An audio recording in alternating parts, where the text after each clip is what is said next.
all, this is Paul, Two Birds, One Stone, Backyard Gardening and Living. I just want to share with you guys something that I've discovered in the last couple of years. I grew these really beautiful jalapeños. I'm about to preserve them. Actually harvested them off the plant already. But I grew these in ground in my greenhouse. I'm on the Zone 8B Olympic Peninsula. It's very cool here. I need a greenhouse in order to grow them. But in ground versus some that are in pots.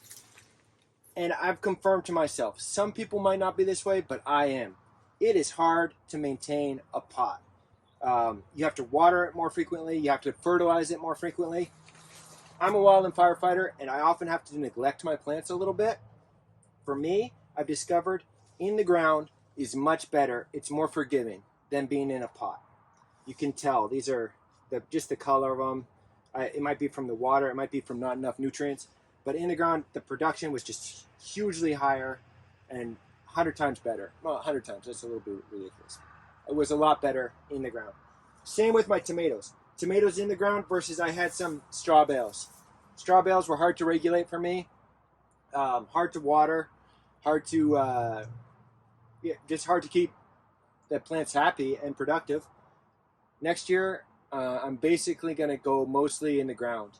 You know, a pot's okay, but if you want low maintenance, in the ground, I think is a more forgiving way to go with your plants. Thanks for watching Two Birds, One Stone, Backyard Gardening and Living. I'm trying to put up a video because I haven't done it for a while, and this is something that I want to remember. In the ground, easier for a neglectful vegetable farmer versus being in a pot. Thanks for watching.